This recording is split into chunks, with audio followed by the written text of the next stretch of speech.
Hello, I'm Karen Manuel. Welcome to this Friends at Home event. This program is brought to you by Friends of the Alameda Free Library, which is a nonprofit organization that raises money and advocates for our wonderful library here in Alameda, California. While the program is presented at no cost to you, you won't be surprised to know that we appreciate donations. A little later in the event, we'll put a link in the chat so that you can make a donation if you choose to. We appreciate all donations, large and small. You can also make a donation through our website at alamedafriends.com. Tonight's program is a live webinar and it is being recorded. You'll be able to view and share the program with others via our YouTube channel in about a week. For this program, your audio and video is turned off. Please use the chat to introduce yourself and to ask questions. We monitor the chat for questions and to make sure that the chat is being used responsibly and respectfully. Tonight, we're talking with David Meuel, who's the author of many books, but we're focusing on just two of them tonight, The Noir Western and Joan Crawford in Film Noir. We have a very special interviewer for the program tonight. Drew Sandoval is a native Californian. He currently lives in Los Angeles with his girlfriend Meliani and his dog Vesper. He has loved movies and followed this love into the film industry where, did I read that right? He has always loved movies, sorry. And he followed his love into the film industry where he has worked now for 20 years. Drew, oh gosh, I can't find you, hang on. Just a second, sorry folks. There you go, take it away, Drew. Thank you, Karen, thank you. It's really nice to be here. I'm really excited to introduce tonight's author, David Meuel. He's a proud parent and grandparent. He's a current resident of Gig Harbor, Washington. He's an extremely accomplished writer. David's been at it for 40 years with lots of work in the corporate sector, as well as publishing numerous books, short stories, poetry. But for the last decade, he's found a really exciting focus on cinema, where he's written 5 books in the field. Including 2016's Women Film Editors, Unseen Artists of American Cinema, and 2023's Silent Film's Last Hurrah, the remarkable movies of the long 1928. Tonight, we're here to discuss 2 of his works, 2015's The Noir Western, Darkness on the Range, and its spiritual sequel and his newest work, Joan Crawford in Film Noir, The Actress as Auteur. Welcome, David. It's great to have you here tonight. Well, it's really great to be here, Drew. And I want to thank Karen and also Marianne Monroe of the Friends organization for making this possible, making this appearance possible. So thanks. I think we'll start this conversation with a sort of a baseline knowledge. Film noir. What is it? Wow. Okay. Well, there are books written about the subject, so I'll try to be as brief as possible. Basically, film noir is a term that came after the fact that describes a kind of a development in film, in American film initially, that took place in like the early 1940s for a variety of reasons. One of which was certainly World War II, but there were certainly other factors that played into it. But movies started emerging that were much darker in tone than many of the 1930s movies. I mean, the 30s was a very difficult time, but the movies were generally very upbeat and often escapist. A lot of Cary Grant screwball comedies and Fred and Ginger dance musicals and stuff like that. But the tone of these crime films was very dark, often very ominous. And the characters were taken more seriously. They were more complex characters. Often they were flawed people who got into trouble and went on a journey that ended unhappily in one way or another. There was a dark tone to them. Just some really obvious examples for people would be Double Indemnity with Barbara Stanwyck and Fred McMurray. If you've seen that, that's like the quintessence of early noir. Another example would be The Maltese Falcon with Humphrey Bogart, which is a detective noir, which ends, in a very bittersweet sort of way itself. These films were also made, it's not just the tone and subject matter, but the style in which these films were made is very distinctive. It's taking maximum advantage of black and white cinematography to give dark shadows. Often scenes were set at night when everything is dark and ominous.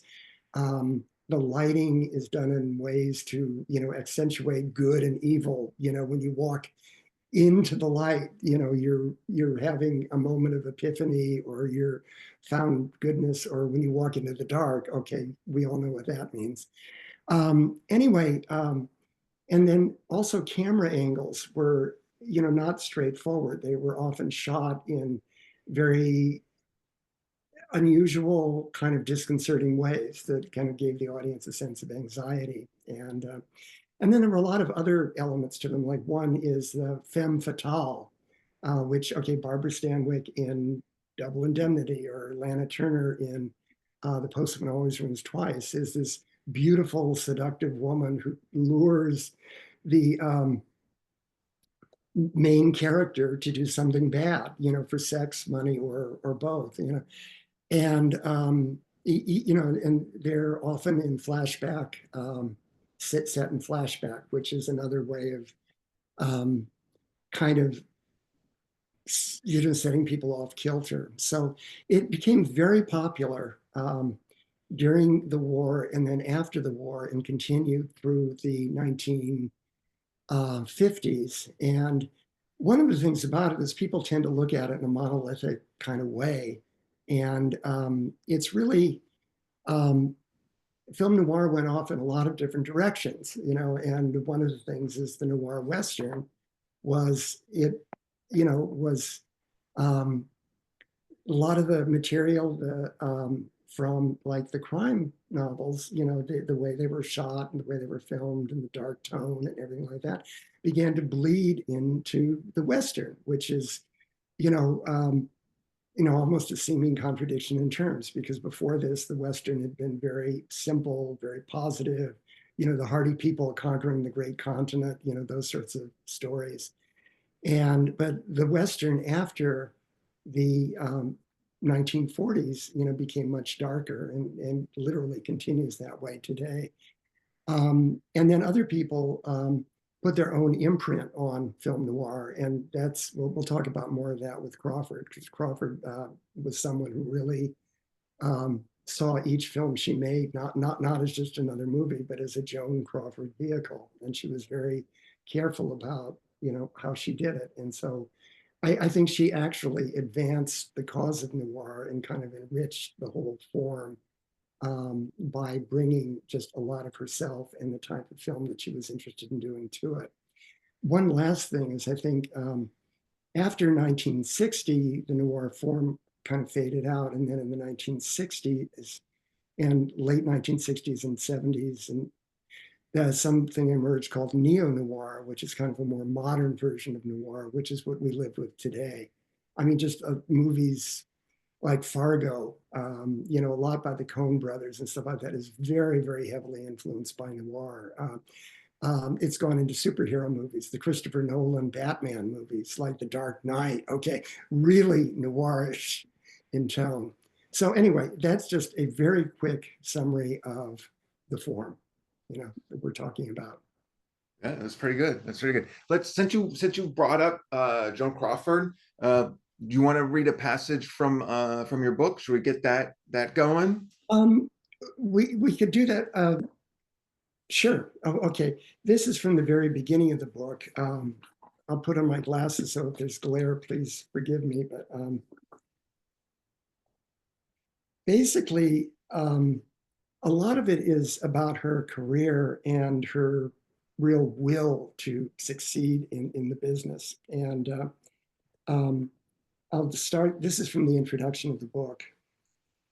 As the year 1941 began, actress Joan Crawford, who for years had been one of Hollywood's most popular and bankable stars, was sensing a career reckoning ahead. She was only in her mid-30s, but she had already been a fixture in Hollywood and at the iconic Metro-Goldwyn-Mayer studio for 16 years. Now, her films weren't doing as well at the box office as they have been. Her contemporaries and longtime rivals for the studio's plum roles, Norma Shearer and Greta Garbo, were both eyeing retirement, and murmurs were swirling about that Crawford, too, might be past her prime. And I go in and talk for a few pages about her career at MGM and come back to, which starts in 1925, and then come back to 1941 when she had just done a film called A Woman's Face, which I think is a really pivotal film in her career. It really showed that she could do very kind of serious, complex characters. And I'll just sum that up. The experience of doing A Woman's Face set Crawford on a new career trajectory, one that would serve her quite well throughout most of the 1940s and 1950s. First, of course, the film had given her an opportunity to play a complex, nuanced character, follow through with a bravura performance, and in the process, show both her industry colleagues and fans that, in addition to being a movie star, she was a serious and talented actress. Second, after continued frustration with studio-assigned roles, she had taken greater control over her professional destiny.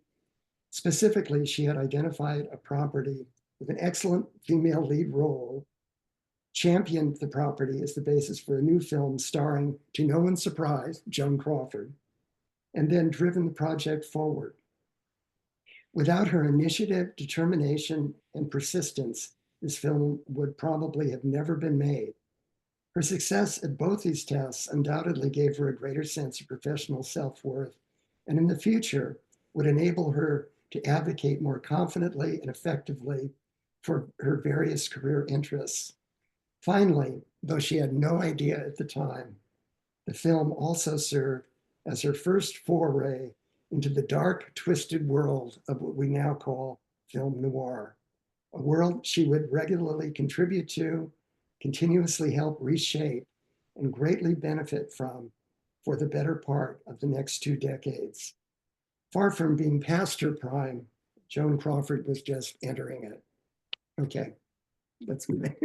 Yeah, no, it's a really exciting book. It does have I just saw a heart go across the screen, so someone else likes it too. So yeah, no, it's super cool. I mean, it kind of, the book, I mean, it sort of takes the form of like a rags to riches story, almost, of watching her go from sort of a low point in her career to a very high point in her career, getting nominated for Academy Awards, sort of developing new techniques. It's really, especially the first segment of it, the first half of it, I'd say, before it starts going back down again. It's really exciting, and you really feel a part of the excitement of being with her, putting her imprint on film noir. That was something I very much got out of it. What excited you about writing about Joan Crawford? What made you sit down to want to explore this? well, I actually kind of I mean, I've known about Joan Crawford ever since I was younger. I remember growing up and seeing her on TV shows and stuff like that. So I knew who she was. I didn't really fully appreciate her until, I guess it was about 14, 15 years ago. I had been taking, I had just started taking these adult continuing education courses, and several of them were on film noir. And I said, oh, that's what they call films like Double Indemnity and stuff like that. But anyway, I went to, the Stanford Theater in Palo Alto. I, like you, was born and raised in the Bay Area too. But, and they were playing a movie called Sudden Fear, which Crawford made in 1952. And I had never seen it before. I didn't know anything about it. And and it just blew my mind. I mean, this person who, you know, it kind of had become kind of a joke that, you know, the whole mommy dearest, and, you know, there's this, you know, everybody made fun of, you know, made a caricature of her as this abusive parent. Um, you know, was this incredible actress, you know, and it's an incredible performance. I mean, so I bought a biography and I started reading, and I just, you know, I wouldn't say I'm a Joan Crawford junkie. I have a lot of other interests in film too, but I just have been fascinated by her, because she's a very complicated person. So, I mean, that was certainly one reason. Another reason is the more you learn about her, you know, that you know, the mommy dearest label and everything like that's really unfortunate, because I mean, I really think it's tainted her her image, you know. I mean, um, and so, you know, I wanted to do a little bit to try to rehabilitate that image, to try to really show people that um, there was a lot to her. I mean, she wasn't perfect by any stretch of the imagination, but um, she's very driven, very much of a perfectionist, which I love. I mean, that's part of the reason I'm a writer, is to, you know, I want to do something really well, and the rest of life is totally not perfect. So, you know, I hope to like do these little things that are perfect from time to time. But anyway, I was just fascinated by, and the fact that she really is like, she really did make her whole career. I mean, from the time she came to Hollywood, she worked, uh, you know, when she first arrived, she realized she wanted to be a dancer, and she realized, well, wait a minute, I'm not going to be, you know, if I'm going to survive in films and be anything, I need to learn how to act. And when the other starlets were going to parties, she would go around and watch other films being made. And she would study the director and the cinematographer and the lighting technicians, and, you know, and talk to the actors, and just learn everything she can, just absorb everything she could about films.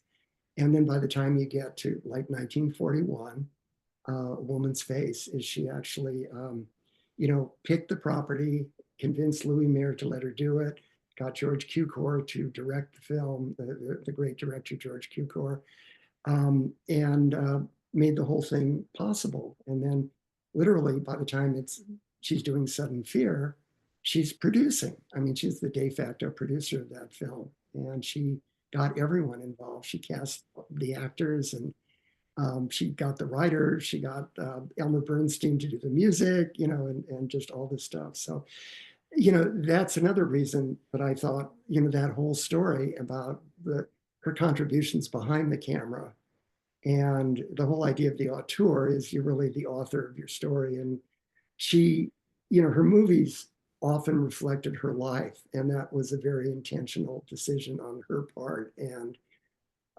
people who were her producers, like Jerry Wald at Warner Brothers, who totally got her and said, okay, Joan, we'll do it your way. And, you know, her instincts were great, and she was usually right. So anyway, so those were some of the reasons. And I also think she's kind of an interesting role model for women. I mean, it's not that they would want to emulate her in every way, but I mean, she was a strong, independent businesswoman. She fought for, you know, what she really believed in, and um, she came from nothing and became a success. So anyway, those were some of the reasons for writing the book. So, like, what's your favorite? Which one's your favorite movie? What's the Wow. one? What's the movie that you get most excited about of hers? Yeah, you know, there's 12 of her noir films that I talk about. There's probably 9 that I think are really, really interesting, worthwhile films. 6 of the 9, I think she should have gotten Academy Award nominations for. She got Academy Award nominations for 3. But if I were to pick 3, I'll give you 3. All right, three's fair. It's almost impossible to get it down to 1. You know, you have to watch Mildred Pierce. I mean, I think it's just a great film. I mean, it's a great example of how you can take and do a spin on the noir formula and or a riff, like as a jazz musician might say, on the noir formula and come up with a great film. And there's a depth to it that you don't get in a lot of noir films. I mean, the characters I think are really, really well developed, and you know, the script is just really excellent. And it's directed by Michael Curtiz, who this is right after he did Casablanca. Who's like who was the go-to guy at Warner's. I mean, if you wanted like the best project of the year, okay, this is the best script, you give it to Curtiz. And you know, and it has the cinematography by Ernest Haller, who he did the cinematography for Gone with the Wind. I mean, he was just brilliant. And it really, you know, part of it is it's a woman, you know, single mom trying to survive, and you know, and it's an interesting look at the dark side of the American dream too. I think that it, you know, it's every parent wants to have, you know, leave a better world for their children and wants their children to have a better life. And sometimes that just doesn't work out. And that's certainly the case in Mildred Pierce. So there's a lot of elements, there's a lot of richness to the film. Another one that came right after Mildred Pierce that I just absolutely love. I mean, if I had to pick the single one performance that I would pick above the others, it would be for Humoresque, which is a movie about a rising young violinist, a brilliant young violinist played by John Garfield, who falls in love with his older, very beautiful, but very neurotic patron, played by Crawford. And it's a love affair that we know is not going to end well. And it's just brilliant, flawless performances by both Crawford and Garfield, and really well-written characters. The script was mostly by Clifford Odets, the playwright. And the music, you know, it's a concert film, and the use of music by Franz Waxman, who was a musical director and composer. He got an Oscar nomination for this. It is just stunning. I mean, they take music from operas, and the whole film has a very operatic quality about it. You know, and they play the emotion, you know, often through the music. And the violin music was beautifully rendered by very young Isaac Stern, the great violinist, who was just the beginning of a 50-year, you know, career, world-class career. And then the third one would be, the third film would be Sudden Fear, which was a great discovery for me. You know, I had just like, wow. And that's a woman in distress film, which is like, you know, it's like Sorry, Wrong Number and some other films that are very typical of noir, which she did in 52 with Jack Palance and Gloria Graham. And she plays a totally different type of character. And I don't want to give away the plot because that would be cruel, because people really do need to be in suspense there. But one of the things about it is that she very consciously went back to her silent film roots when she, you know, decided to make the movie. And there are long scenes in the film that are played literally without words, or maybe just a word or two, and literally it goes on. And you see what a great physical actress she is, where she's able to express a whole variety of complicated emotions and tell you exactly what's going on without saying a word. And you know, she does that in several scenes, and that was a very deliberate attempt on her part. And this was the film that she really had creative control over the film. And as I said, it was all her creation. And so I would certainly recommend that. Both Mildred Pierce, she won the Academy Award for, and Sudden Fear, she was nominated for it, and it was an independent production. It was eventually distributed by RKO, but it was a triumph that they actually got 4 Academy Award nominations for this, low cost independent production.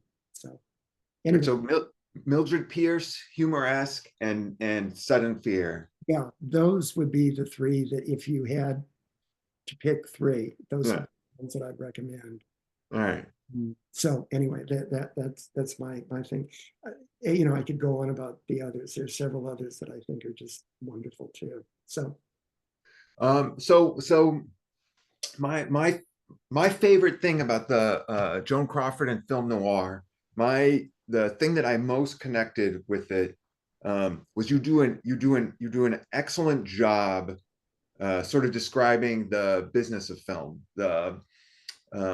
the way projects come together, the way you build your collaborators. By the end of her sort of period working in film noir, she's constantly using the same cinematographer. She's finding writers.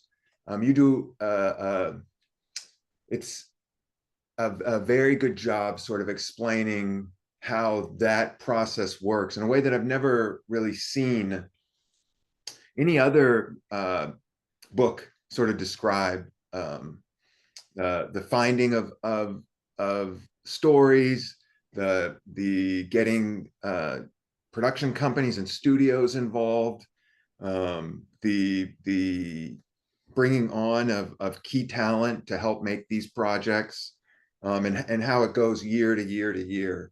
I guess that's what I got out of it. But for somebody else who's picking up this book and reading it, what are you really hoping they get out of it? What are you hoping someone who's never sort of seen a Joan Crawford movie gets out of it? What are you hoping someone who's seen a ton of sort of old cinema, classic cinema, what are you hoping they get out of it? well, yeah, you're talking about very different people, so I think they're going to get different things out of it. I do think that there's been a lot of biographies written about Joan Crawford. A lot of them just steal information from previous biographies and rearrange it and then get it published, which, I actually don't, and there's a lot of inaccuracies that are repeated. Like someone says something that's, then someone else steals it and it's inaccurate information to begin with. But I would say just this is a different take on her career than you normally will see in published books about her. And I think especially the stuff behind the camera. I mean, the way that she had the power at Warner Brothers to have actors fired if it didn't work for her. She had the power to have cinematographers fired if it didn't work for her. And she could really justify her decisions. I mean, and part of it was, I guess she did this because she really understood it's just what you were saying, the collaborative nature of the business. So it isn't just her to give a good performance. If she works as hard as she can and other people in the movie fall down and it's not a good movie, then she's hurt. Her career could be damaged. And so that's part of why I wanted to give you that holistic sense of how movies are, built brick by brick by brick, and all these other, people come into play. So certainly the auteur part of it, I think she was a much better actress than a lot of people give her credit for being. Her old lifetime long nemesis, Betty Davis, was the one who said, "Well, Joan Crawford's a movie star, but I am an actress." And and they were both movie stars and they were both actresses. Like give Joan a break. And she was a very good and at times great actress.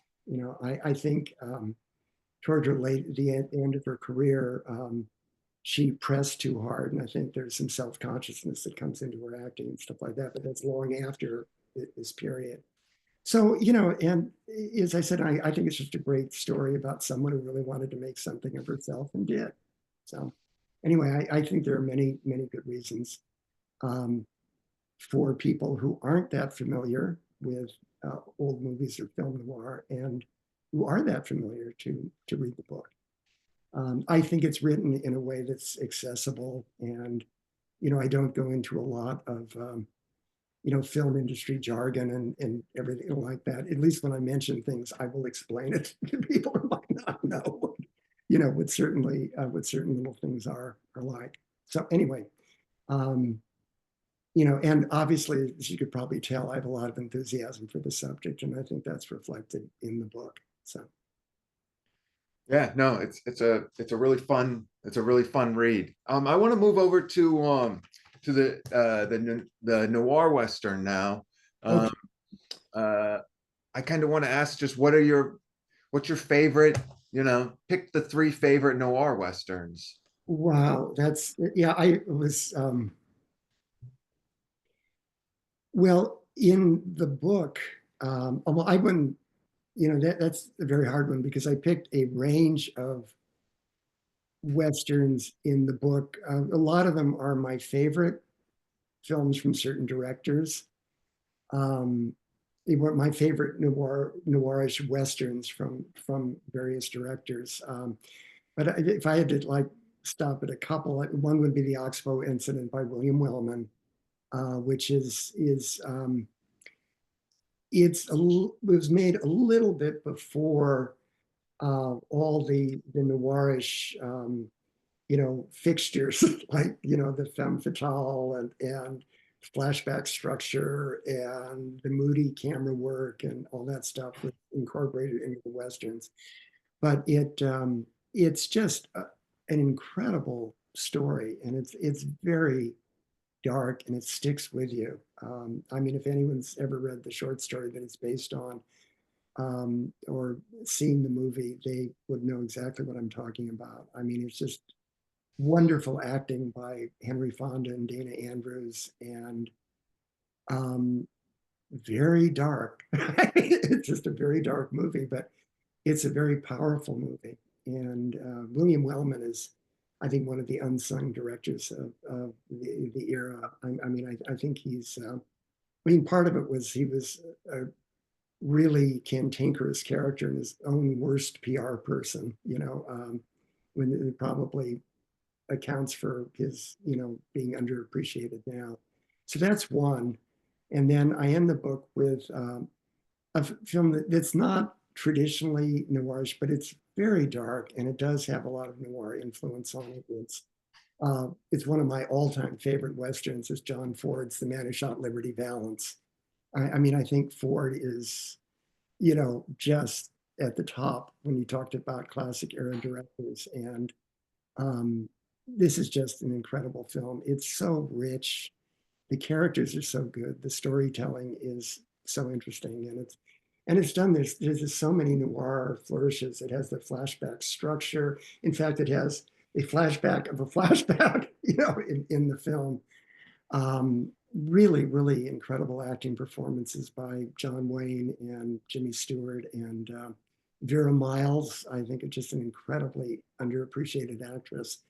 And Lee Marvin as Liberty Valance. And I really think that role, more than anything, really made Lee Marvin's career. I mean, I think after that, he went from being, a bad guy supporting actor to a star. And it's just a very rich story with a lot to say, and very, very moving in only a way that John Ford could do. So those are 2. And then 2, I would very quickly like to mention that, if you want to see something that's very, very much noir, that really clicks all the boxes, is a very, not very well-known movie at all by Raoul Walsh called Colorado Territory with Joel McCrea and Virginia Mayo. And it's actually a remake of a early noir called High Sierra that Raoul Walsh directed with Humphrey Bogart and Ida Lupino, except it's a little bit darker, than the original, crime movie noir. And but it's a Western, and it's just beautifully done. It's beautifully shot.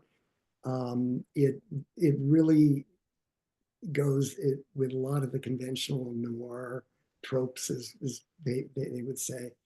And great performance by Virginia Meuel. I mean, just as I said, a very underappreciated actress. That's one. And then another that's actually kind of hard to get. You can get a DVD, but you can't just like go to Amazon and stream it, is The Devil's Doorway by Anthony Mann, which is not very well known at all, but very interesting film.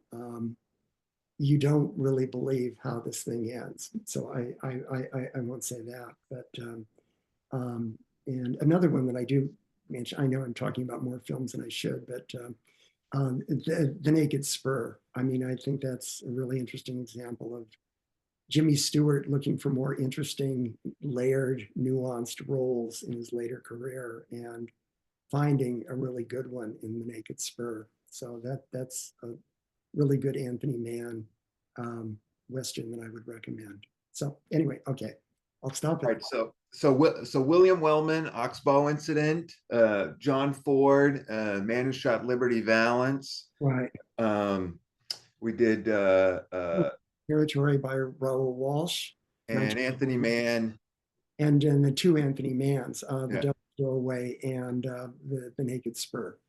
So one of the really interesting things that I found in the noir Western, you sort of chapter by chapter, you go on different directors and sort of discuss a few key movies that you've decided that you picked, but there's this undercurrent through it of you finding movies that people maybe aren't a part of the conversation. Like obviously John Ford is a part of the conversation. Man Who Shot Liberty Valance is a classic. But even when you're talking about the Raoul Walsh movie, the Wellman movie, the Anthony Mann pictures, these are difficult movies to find. How did you go about finding them? What sort of was the process, sort of going through all of these pictures and discovering this stuff? Well, a lot of them, they're all available on DVD.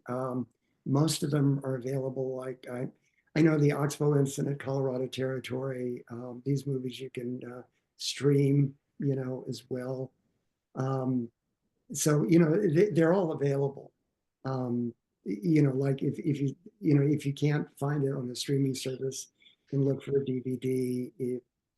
I would start with Amazon. If I can't find it on Amazon, I can often find it on eBay. As I said, the only one of the Naked Spur is another one that you can easily stream. So I did a book on silent film, and sometimes that's really hard to find soundtracks somehow. But anyway, no, these are all available. As I said, The Devil's Doorway is you'd probably have to get the DVD for that if you wanted to see it. But it's a very interesting film. And as I said, I don't want to give too much of that away, but it really does portray the West in a way that Westerns hadn't been done, like 10 years before that. So anyway. All right. I sort of I'm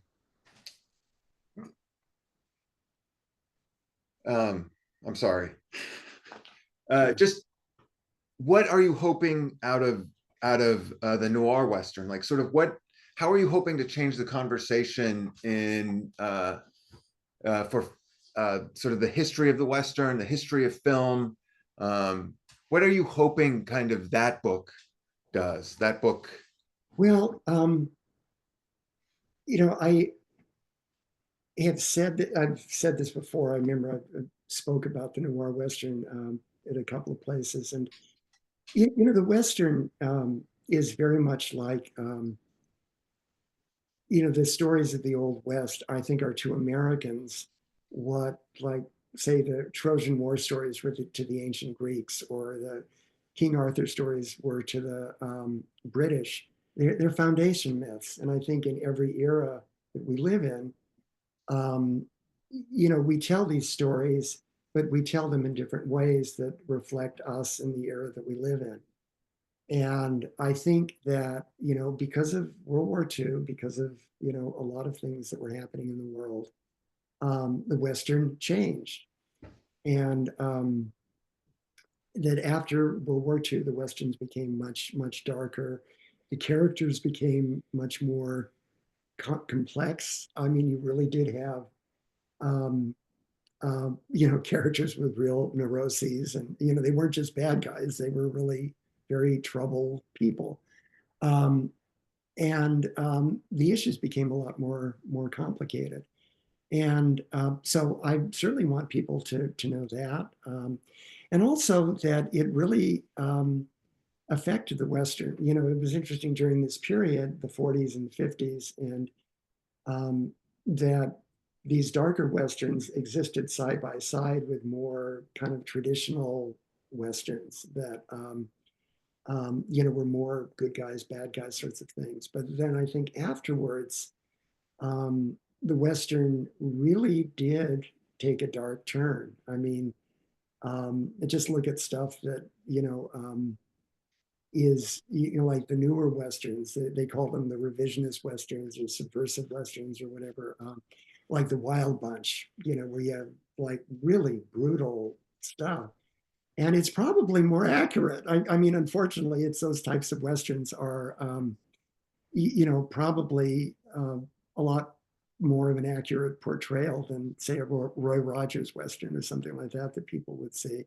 So it really is, it did make a profound change on the genre. And I mean, so many of the Westerns, whether it's the Clint Eastwood's Unforgiven or whatever that have been made, I mean, since the 50s and 60s, there are fewer Westerns made, but they're constantly being made. I mean, every year it seems there's like another Western or two that seems to pop out. And but they are all much more realistic, much darker, and I think very heavily influenced.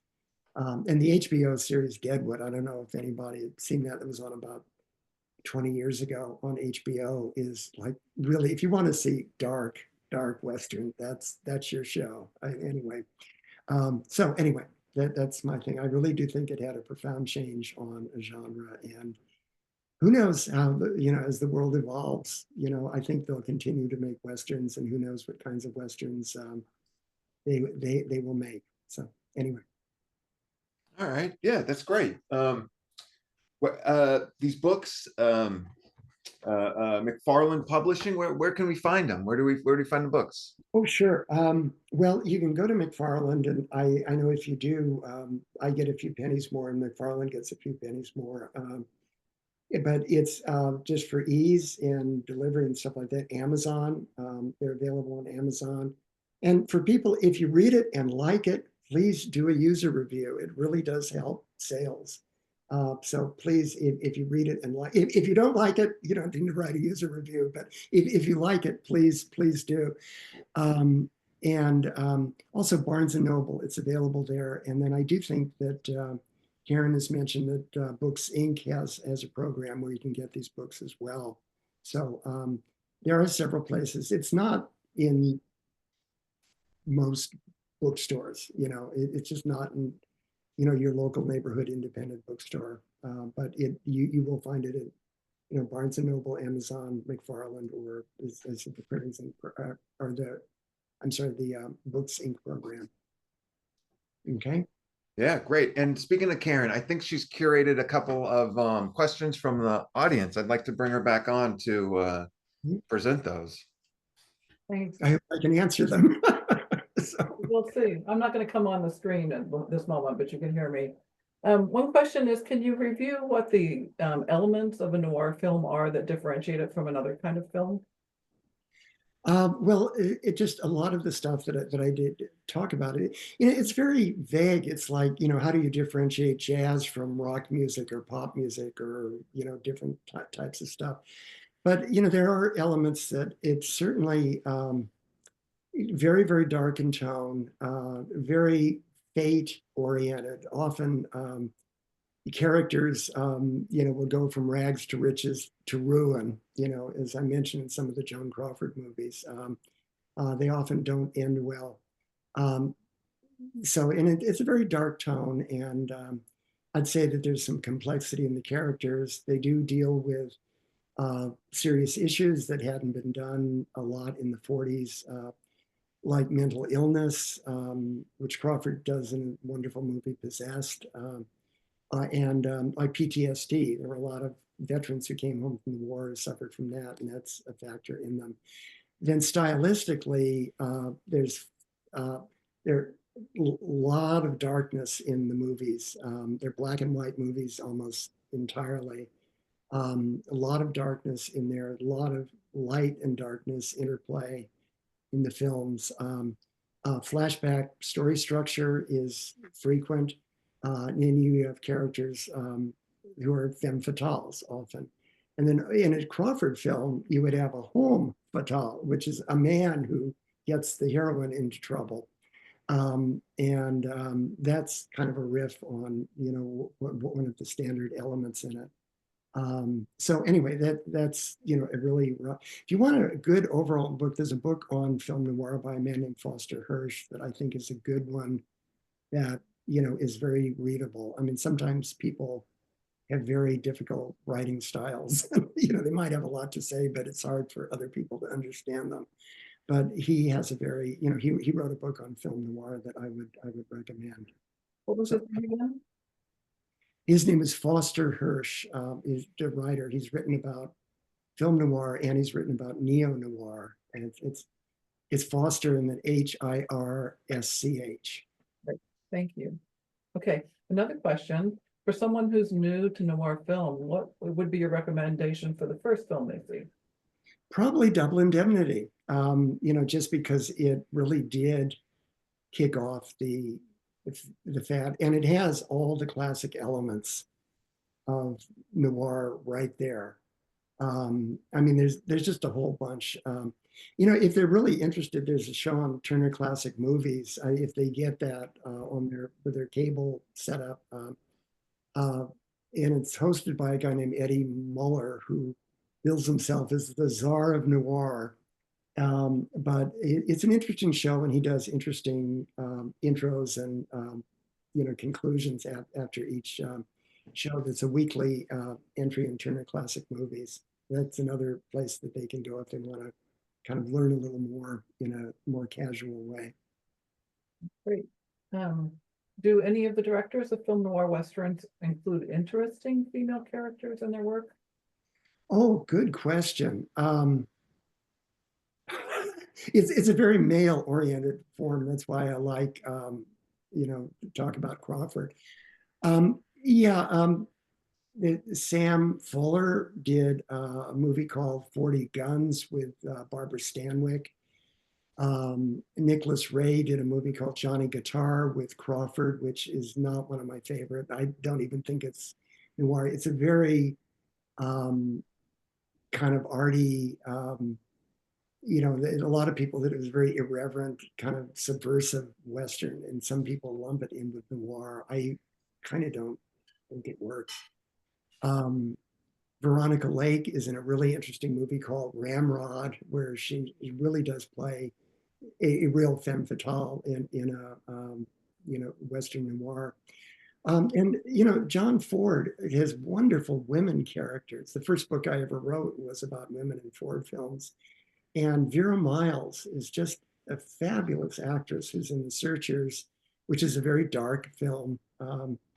If they made it in black and white and set it in LA in the 40s and starred Robert Ryan, it would be a noir, But Vera Miles is in both The Searchers and The Man Who Shot Liberty Valance, and just a wonderful actress. And one of the things about Ford is he was known as a man's director, but he has really good female characters in his films. So those would be a few examples. There aren't a lot of them. And usually the female character in a noir Western is, Pursued with Teresa Wright and Robert Mitchum is a class. It's another Raoul Walsh. It was made in 1947. And Teresa Wright plays a very dark woman with like a lot of ulterior motives. And there's another one called The Furies with Stanwyck, made in 1950, Anthony Mann. Impressive that you can do that. Well, this is my life now. So anyway. Okay, one last question, I think, unless we get another one while you're answering this one. Was Joan Crawford, in your opinion, a variation on her characters, which was a manipulative to the point of being psychotic? I don't think so. I mean, I'm not an expert on her life. I make a big point of saying that this book is not a biography of her.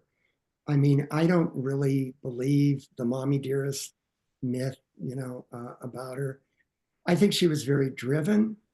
I think she was a perfectionist, and as such, she really demanded a lot of the people that she worked with. But I mean, she had friends, she had wonderful relationships, even with her ex-husbands, like Franchot Tone and Douglas Fairbanks Jr. were like friends with her to the end of their lives, and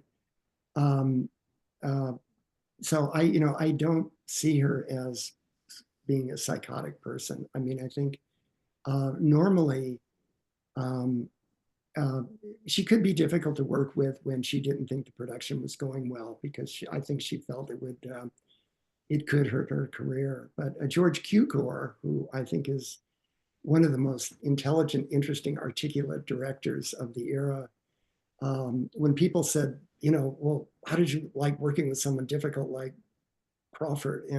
And he would just be outraged by that. He would say she was just incredibly good to work with. She was professional. She was always there. She knew her lines. She worked really hard. She really wanted someone to help her do as well as she possibly could. So it's sort of thing where that's one of the things that it's just this image of her being this psychotic child abuser and everything like that. I just don't think that's entirely fair. I mean, she wasn't a saint, but at the same time, she wouldn't have had as many friends as she did. She wouldn't have been as highly regarded by directors, like George Cukor, if she was that way. So anyway, that's my deal. Thank you. You were asked for your opinion and you gave it. Yeah. So Okay. somebody did ask if you could speak about author James Cain. Oh, James M. Cain, wonderful contributor to noir. He wrote the novel Mildred Pierce. He also wrote the novelettes of Double Indemnity and The Postman Always Rings Twice. And he's one of the number of pulp fiction writers in the 30s. With Dashiell Hammett and Raymond Chandler were others. There were several more. I mean, Hemingway even, had an influence in the style. But there were a lot of these people who actually wrote these stories on which a lot of the noir films are based. So anyway, and Raymond Chandler wrote Farewell, My Lovely, The Long Goodbye, and many, many other films. So, but anyway, James M. Cain was a key contributor to noir, and an interesting writer, just an interesting man who he had really good female characters too. Like I think Mildred Pierce and her daughter Vita are really unforgettable characters. Anyway. Drew, do you have anything else All right. to add? Yeah, I think Karen, are you back on screen now? Not yet. I think we're bringing Karen back on. Okay. Okay, is this okay? So that's the end for David and Drew. I want to thank you both for being with us tonight. It was really terrific having you. And it was a really interesting dive into noir films, and it's something really different for us too. So thank you very much for being with us tonight. Oh, you're very welcome. Thank you. So we have put links in the chat about where you can buy David's book from our local independent bookstore, Books Inc. You can also order them online on their website and have them mailed to you.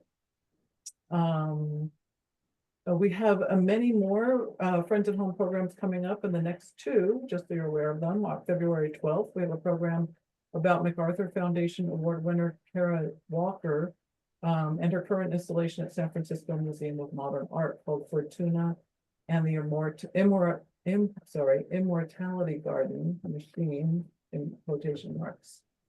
I hear it's a really, really wonderful moving exhibit. And the docent will be talking about that on February 12th. That's next Wednesday. On March 12th, we'll have an art docent program on Jack London's photography. London took over 12,000 fascinating photos during his life's travels, and you'll see some of them on this event. A reminder to consider a donation to Friends of the Alameda Free Library. You can do that at the link that was put in the chat, or you can go to our website at alamedafriends.com. And please sign up for our newsletter while you're there so you can continue to get notices about future programs. I'd like to thank the people who make this happen: Kumar Fonse, Karen Romer, Billy Reinschmidt, and Karen Butter. And a special thanks to all of you tonight for joining us this evening. Good night.